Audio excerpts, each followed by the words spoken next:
to look at the first off, look at the global reach of that company.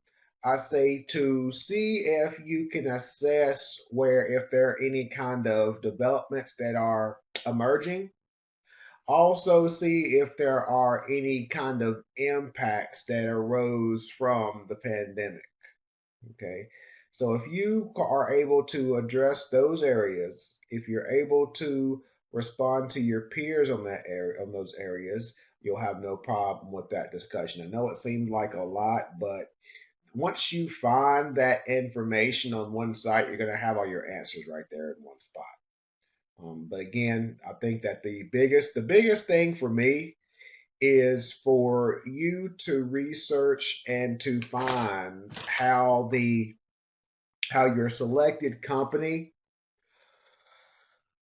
addressed the pandemic, issues that arose, because there's a lot of positive outcomes from that, in that it brought employees closer together. So employees from around the world, it brought them closer together. It made them collaborate with each other. It made them learn from each other. It made them be more innovative, right? So look at how the pandemic had an impact on the organization and the outcomes of the pandemic. Again, this meeting was from to 9 to 9:15, so we'll see what happens on this recording. So for our global logistics and supply chain, what we're going to talk about is, what are the benefits to developing a global supply chain network? Now, on the surface, we're going to realize some positive impacts from a cost savings perspective, because I can have lower labor rates if I have a supplier or manufacturer overseas, because I can produce those products for a cheaper price, right? Now I can also have, because I have a number because I have increased my number of suppliers. Now I can include quality as a metric in my product development, in my materials that I purchased, right? So now I'm leveraging, quality, to say, if you're not at this particular level of quality, if you're not at this level of on time delivery, I can go to another supplier, right? So you're leveraging your purchasing power, your negotiation power, by expanding globally.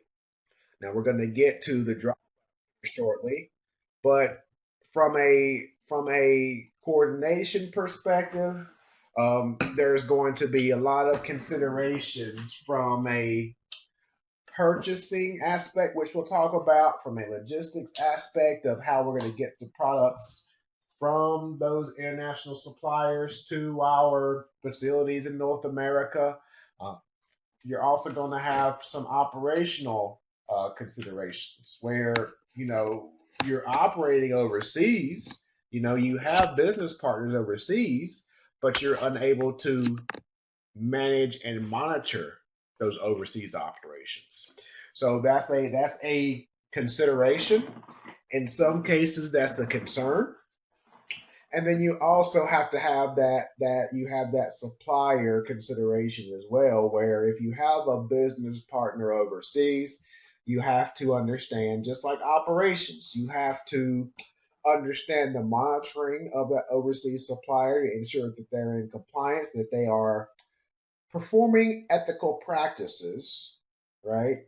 To ensure that they are not having a negative impact on your company brand or image. So once we get to the supplier aspect, I will bring up an Apple example, that it wasn't Apple who performed these unethical activities, but it kind of tarnished Apple's name, kind of tarnished Apple's brand. Now, because Apple is so massive, they quickly rebounded from it. But if it was a small manufacturing organization, that could have potentially had um, business closing ramifications. Okay. So, whenever we're discussing global expansion, the first thing that we do is we have to evaluate that product or service readiness. We have to evaluate whether or not we think that we're ready to enter that particular market. Okay. And we make that assessment to say, okay, is my product or service ready to be imported? Does that product or service fit the needs of that particular geographical location? Does it fit the the demographic, I should say, right, for that geographical location? The perfect example that I can think of is McDonald's. So, because in India, because those in India worship cows, right? McDonald's could not take their menu from the U.S. and just integrate it into India. It would not work. So you have to understand those cultural values, those cultural behaviors, and you have to say, okay, what's the gap in between my product or service versus the cultures, and values within that geographical region. So going back to Walmart, if Walmart provided that, I mean, not Walmart, but if McDonald's did that assessment, they would say, okay, we have to make an adjustment to our menu, right? We have to take all this beef out of our menu, and we have to substitute it for other offerings, for example. So that's what we talk about from a product or service readiness perspective. And from a company readiness perspective, do we have, and this, so when we say company readiness perspective, are we knowledgeable of those cultural differences, the cultural norms within that geographical region, right? Do we have individuals within that geographical region to support that particular location, right? So that's another consideration that we have. So you have that product perspective with the product readiness, and then you have the people perspective with that company readiness. Do we have the knowledge that will be required to be successful within that region? Any questions on that global expansion readiness aspect?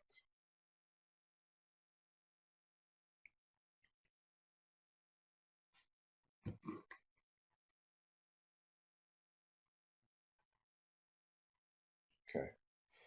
So within global expansion, we'll have a number of different strategies, approaches, and techniques.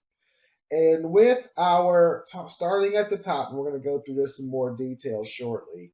Starting at the top, we have our simple, basic business strategy, and that's where we talk about things such as licensing. So McDonald's, perfect example, right? So I'm just going to license that McDonald's name, and because it has that global recognition, then McDonald's Corp gets a kickback from my profits. So that's the basic strategy. From a global strategy, that is where we're going to realize those economies of scale. That's where we're going to have to begin to understand from a basic perspective the cultural impacts of our products or services.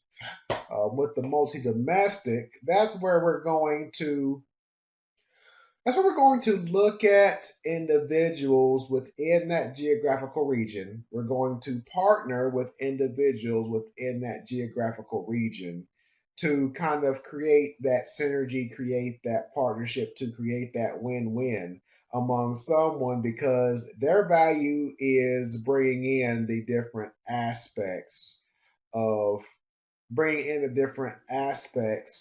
of that region, that geographical region, right? So that's where you start talking about those franchises. That's where you start talking about those joint ventures where you're going to work with someone within that region. Transnational, that's where you're going to move materials and ideas across national boundaries. So perfect example is, the U.S. and, oh, baby just woke up. That's where you're going to spend a crazy night. This is where you're going to start talking about moving materials across the border of Mexico from the U.S., right? So now that's where you're going to, start talking about the maquiladora down in, the Texas Mexico area. But also you're going to have additional factors such as, response time, inventory costs. So if McDonald's is operating in India, where they're going to store their inventory. If they're operating in an area like Singapore, Singapore is one of the most expensive countries in the world. Real estate's not cheap. Where am I going to store my inventory? Right? Am I going to partner with someone to share the cost of that inventory storage? I think that, if I'm operating in Singapore, I'm going to kind of have lower inventory levels than I would here in the U.S. So those different considerations from a supply chain expansion perspective. So Joseph, why'd you say no? You're not going to share with anyone, which I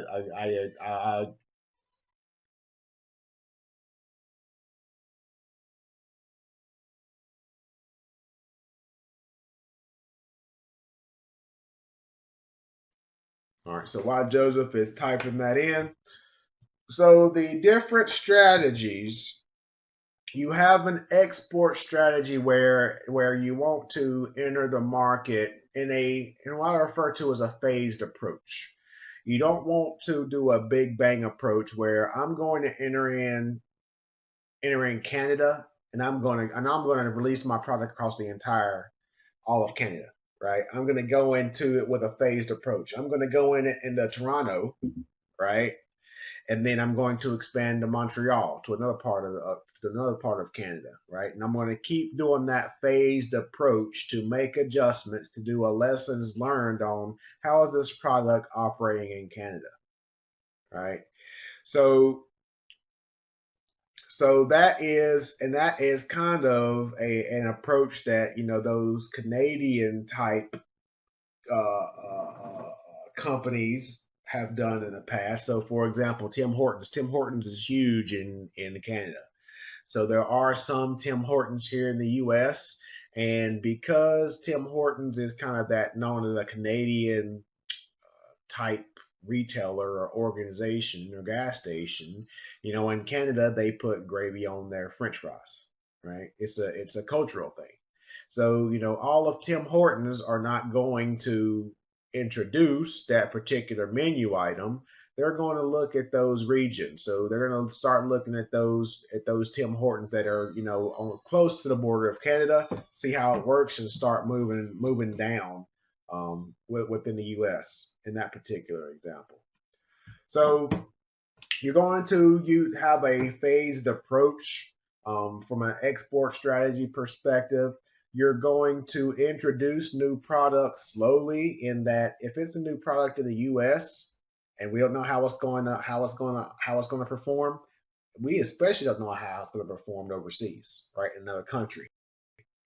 So that's another phased approach where you're going to phase in new products to assess the performance within that region. And then again, and most importantly, we're gonna keep referring to this one is whenever you're going to hire locally, where those people with that local experience is going to be very valuable in that they're going to understand the customer buying behaviors. Okay. So it's good to hire people with that experience, to hire people with that knowledge. So there's five different levels of purchasing. So with that domestic purchasing level, we're keeping all of our purchasing local. We're keeping all of the purchasing within the United States, for example. With the level two, you are talking about you're going to purchase items as needed. We do not really have any partnerships with organizations. This has done a lot for our low value products. This has done a lot for our consumables. Like I always like to use the idea of the concept of screws. So if I am buying tons, like literally tons of screws, I really don't care about developing a relationship with that manufacturer.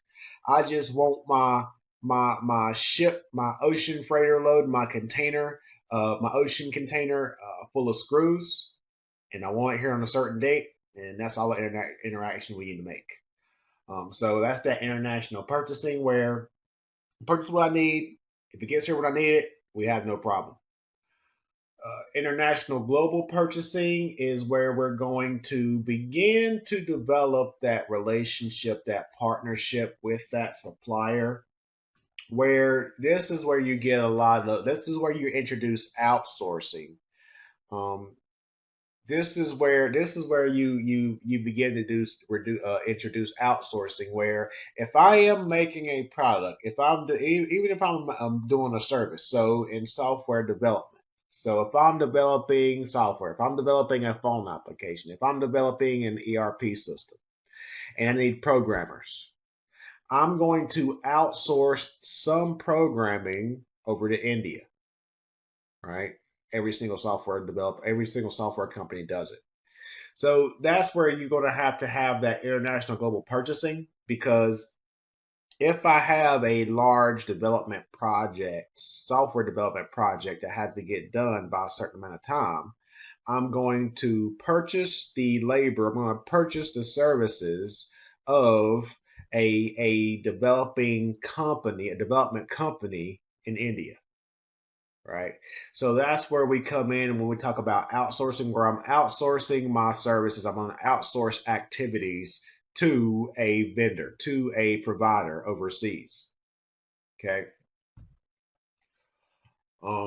Next, level four, that is where you're going to focus on a supplier capability. So, what is the supplier good at? Perfect example of this is that, okay, I'm manufacturing in one country, but like a country like India, right? So they have some logistical restrictions in some part of India. So I'm going to refer to an Indian freight company, an Indian logistics company, to handle all of my distribution of product. So that Indian distribution company is good at that. They're good at getting products from point A to point B. I'm not going to bother myself with that. So that's where you're going to have that global sourcing, because I'm operating in the US, I'm manufacturing in India, so I'm going to depend on the expertise of that logistics organization within India itself, right? And then you have that global supply chain management aspect, and you have the integration where the quality comes into play. So again, we see a lot of this with food manufacturing. So if I'm manufacturing and I'm a food and beverage manufacturer, and I'm manufacturing in some international country, if I'm manufacturing in China, right? So quality is going to be very, very, very important, right? So so that's another consideration where you have those different levels where it begins at the bottom, I would say, where I just want to order a lot of product, a lot of low value, low risk product, and I just want it here. I just need it in those quantities, right? We really don't need a particular level of relationship. We don't need a particular level of interaction. So then you start increasing your engagement. You begin to increase your interaction with that supplier. So that's where we go when we talk about those levels of purchasing from a supply chain perspective. So with global logistics, we talk about a global distribution center. And whenever we talk about a global distribution center, I say think about Amazon, right? And with the current situation we're in, Amazon has been a household name for a lot of people within the last 6 months or so, right? And they were able to do that. They were able to meet the demands because of their global reach with all of their distribution centers. Now, Amazon has distribution centers. Amazon has a presence across all 50 states. They have distribution. They have in Pennsylvania, for example, they have 2 or 3 distribution centers, right? So whenever you go on Amazon Prime, you're able to get those products immediately because they have kind of decreased their reach. I mean, well, increased their reach, but decreased their, I guess, mile. I would say I'm not really thinking too well right now. So they have increased their efficiencies by increasing the number of facilities in which they have across the country and now around the world. So with Amazon, they have developed a inventory management model where they use tools to become efficient from a supply chain, from an inventory management perspective, from an inventory control perspective. So that's where you have that balance between the volume of inventory they carry as well as your overstock. So how much inventory you have for buffer inventory, if you will. With global logistics, you also have that packaging aspect where this is where we're going. I'm gonna hit reverse logistics here because it's lower down. But with packaging, we are seeing an emergence in terms of sustainable practices when it comes to packaging. Right? How much of this packaging can I recycle? How much of this packaging is reusable? I bring up this reverse logistics in that I was working with a aftermarket. Well, actually, no, it was not. It was a manufactured headlights, the largest headlight manufacturer in North America. It's outside of Peoria, Illinois, and because the big automakers, so I'm talking about Ford, I'm talking about Chevrolet, I'm talking about Chrysler, BMW. Whenever they would get headlights from this facility, because they were having a high number of broken headlights, they work with this manufacturer to develop packaging, to develop boxes, to with protective, with the that with material within those boxes to protect these headlights, right? So once the headlights were completed, then this manufacturer had a storage of these boxes in their facility for each manufacturer, for each automaker, and they would fill these boxes as those headlights were completed. And then once the truck would show up, that truck would have these boxes, these protective boxes from the last shipment, right? So they're taking empty boxes back to this manufacturer. They're moving those empty boxes back upstream, right? My manufacturer's upstream in the supply chain. And it's a reverse logistics program they put into place in that I am continually exchanging that packaging. I'm continually exchanging those boxes for protective materials, and it is continually saving my cost for every single auto manufacturer, right? So that's what I'm talking about when we talk about packaging. So it's a re that example is that I use reusable packaging, right? Which eliminated waste. It eliminated the organization's carbon footprint because now I'm not, wrapping up every single pallet of headlights and throwing away that packaging. I'm not throwing away those pallets that those headlights are on. I'm using this packaging, sending back those boxes that I used previously, those containers, I should say containers, those containers that I used previously, and I'm reusing them. So that's where that packaging and reverse logistics comes into play. Hopefully, you understood that example. That was a good project to be on when we talk about these different aspects.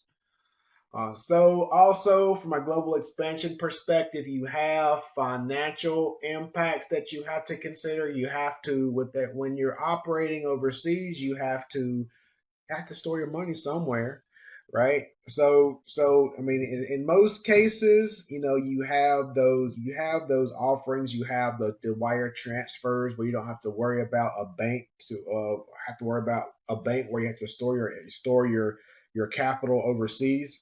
But there are cases where companies have to do that. You have to trust those banks, that they're going to store your millions of dollars that you're generating within that particular region. And also, you have to have insurance. A lot of organizations require, if you're operating overseas, you have to have some level of insurance from a credit perspective. Also, if you're operating in different parts of the world, you have to have like theft insurance. So, whenever I was operating in Juarez, Mexico, most companies where if you operate in Juarez, you have to have theft insurance, right? Because it's a high crime area. It's an area that performs a lot of manufacturing because of the maquiladora, and because there's a lot of manufacturing there, the people know that there's a lot of inventory and value within that geographical region. Those people know that these manufacturers are protected with their insurance. So they will steal, or try to rob, rob trucks, and these companies shouldn't. Of course, you shouldn't fight it. One, because of course it's a safety issue, and two, because you're protected from an insurance perspective. Now, on the flip side, the insurance companies know this. They know it's a high risk area, and they increase their the insurance costs for inventory within that geographical region. So you have those financial considerations that you have to think about from an inventory perspective, and whenever you're operating in an international space. So, any questions on that?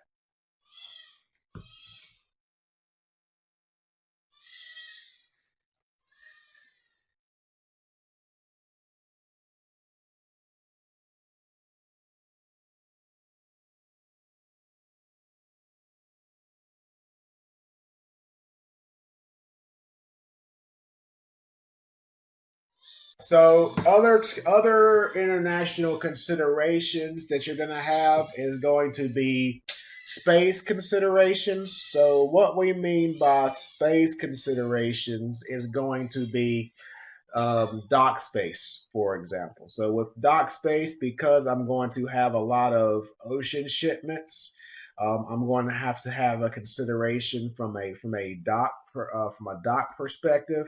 Also even for trucks. So I have truck docks in a distribution center. How many slots do I have for those trucks to back up in? You also have truck space. So if I'm going to you go back to my headlight manufacturer, how many reusable containers can I fit into a given truck? Right? If I understand how many containers I can fit into a truck, I know exactly how many headlights I can fit into a truck. So you have those considerations. The availability of third-party transportation. So am I going to use a third-party logistics company?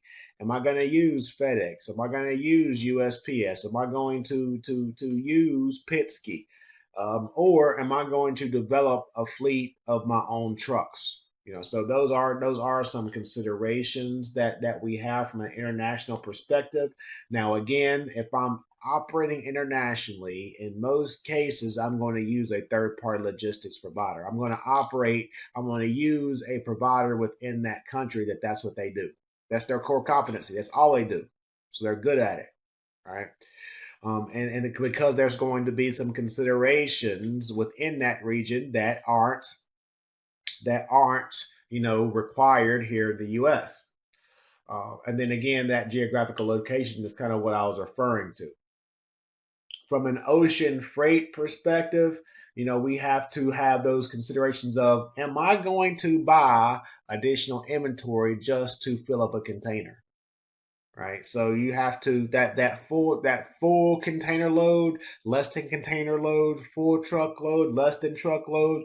You're going to hear those references when we talk about supply chain management, and you have to perform those considerations to say, okay, am I going to pay additional cost to have a less than truckload shipment to sit to my facility, or am I just going to go ahead and fill this truck up because my inventory does not expire, my inventory does not spoil, and I know I'm going to use it, so I'm just going to fill up a truckload.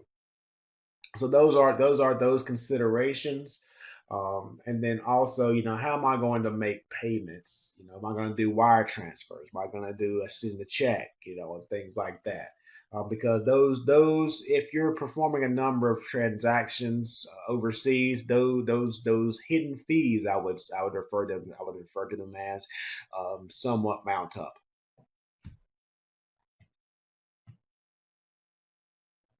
So whenever we look at the benefits to global supply chain management and operating in a global environment, the pros or benefits is we have access to more suppliers, and now you're making yourself available to additional opportunities. You're able to leverage, those additional suppliers in quality negotiations, in pricing negotiations. So you're opening yourself up to additional suppliers, additional opportunities, additional knowledge, right? Additional competencies.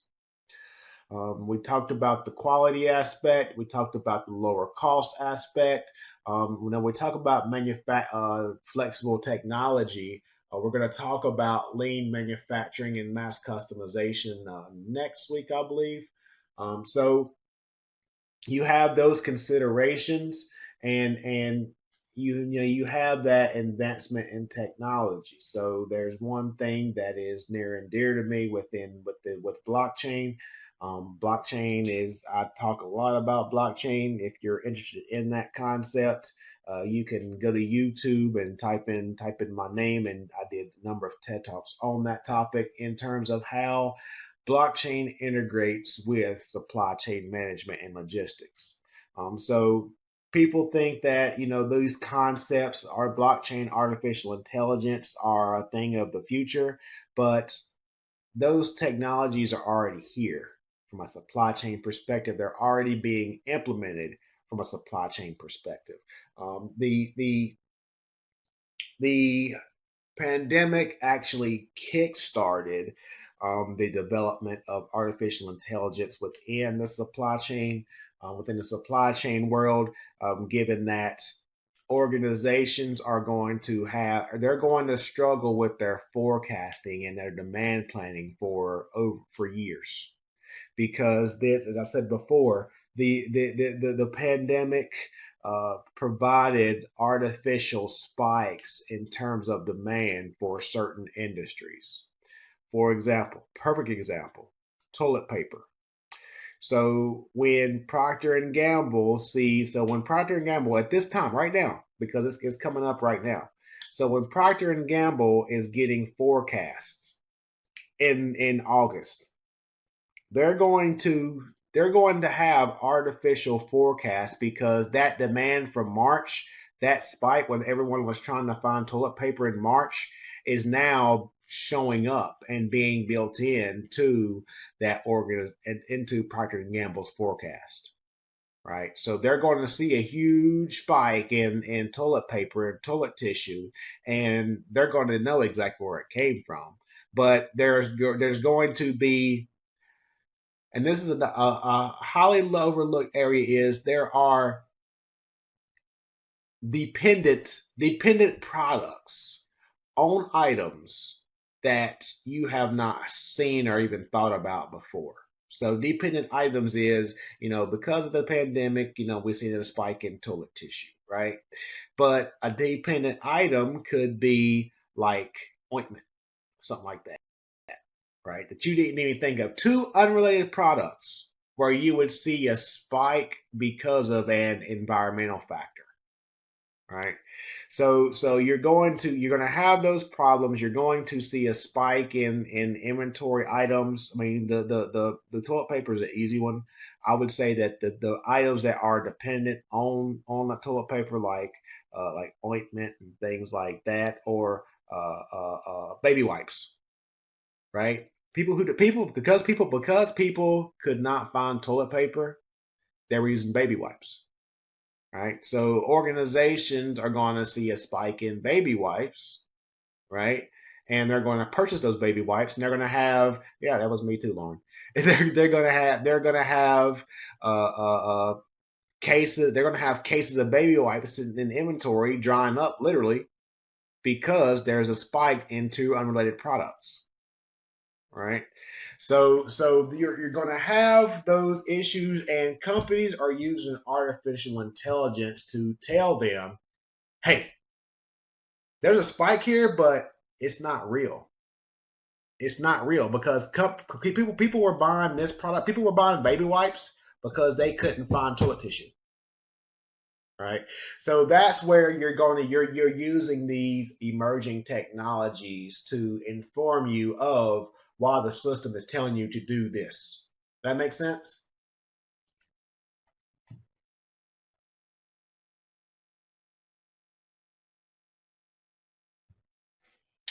So the cons and drawbacks. So you're going to have, so we said that, okay, we're using international logistics to cut costs. So why is this bullet on here of increased costs? Well, it's because that there's hidden costs. So there's a concept that we refer to often, and even the best companies do not do it. In that, I always ask the question of organizations as what is your landed cost of this product you're getting from China? Yes, you're bragging about how much it costs you per piece. It costs you 15 cents a piece to make it, but what's the landed cost for that shipment, right? You're not including the tariffs that you have to pay. You're not including any kind of duties that you have to pay. You're not considering any kind of transportation costs you have in China, plus the transportation costs you had to get from the port to your facility that's 2 hours away into the cost of your product, your landed cost of your product, right? A lot of organizations simply look at the purchase price of the item and do not consider those hidden costs, where those costs per product could be more than the item itself.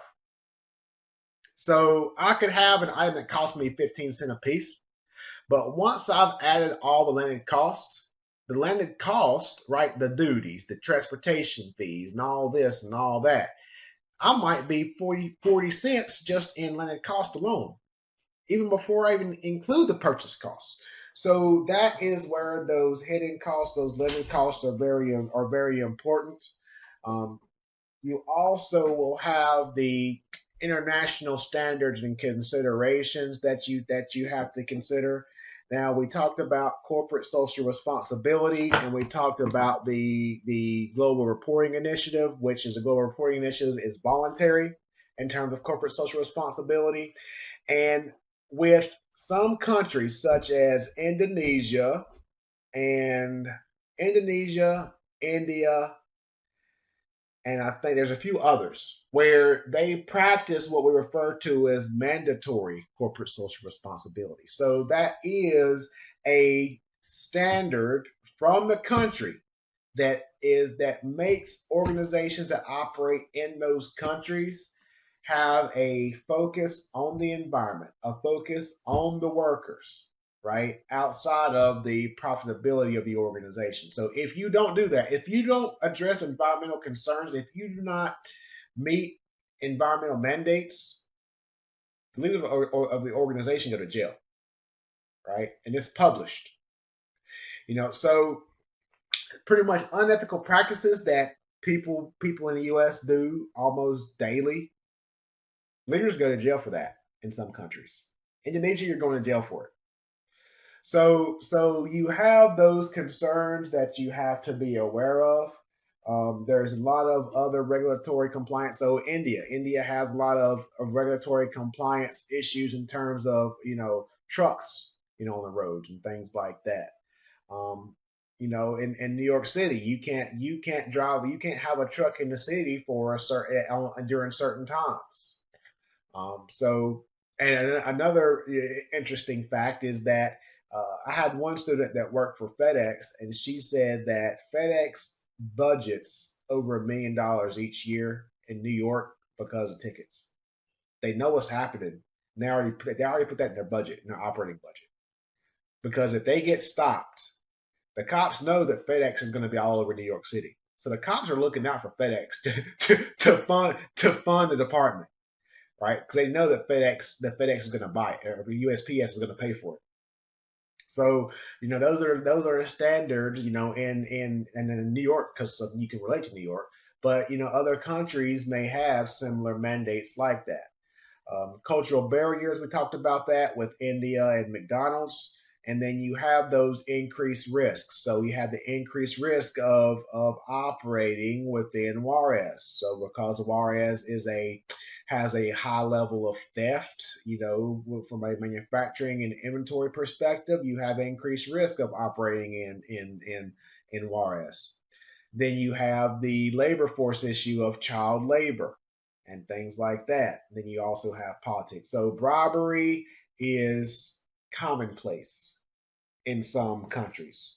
Bribery in some countries is almost expected, right? So if you have a prospect in China, for example, if you're speaking with the leader of the organization, that leader is expecting a valuable gift, right? So their thought process in China is saying, if I'm going to give you millions of dollars from a partnership perspective, I want a gift. I want a gift to help me in making my decision, right? So bribery is expected from business dealings in countries such as China, and you're going to have different levels of bribery in different parts of the country, or different parts of the world, I should say.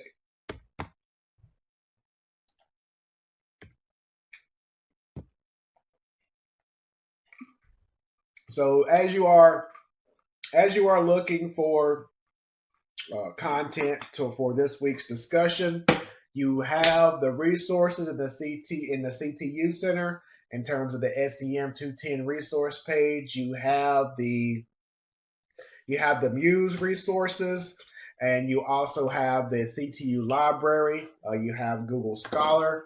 So just to go here really quick on Google Scholar, I point out Google Scholar because it's one of my favorites. It's one of my favorite sites to look at for research.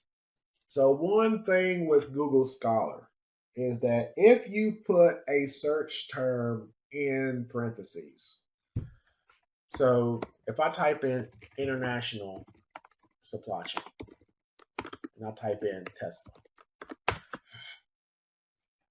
so what's going to happen is that it's going to look at all journal articles, and it's going to look to find those key terms within the actual text, not just in the title, in the text itself, and give you those articles. And also, in most cases, will give you a summary of where that pops up in that particular article. So that's why I like Google Scholar the most. And in most cases, you're going to get the article here. So let's just see. So there, I might have to read this one myself. This was from 2020. We're talking about international supply chain. We're talking about blockchain. We're talking about Tesla. We're talking about everything I like. Actually, I'm gonna bookmark this one. This one might be good. so so you're gonna get the topics, and again, you're gonna get a quick synopsis of what that article's about, and then in the abstract, you can go and see. You can go and see. Yeah, this is gonna be good. You're going to see what this particular article is about, what they're studying, and then in most cases, down here at the last two sentences or so, you're going to get what their results are from that study. So you have the Muse, you have the library, but I love Google Scholar because you can get quick results simply by putting your search terms in quotes. Okay. So that's the last thing I want to talk about tonight's session. Are there any questions on the night session or any questions on the assignment this week?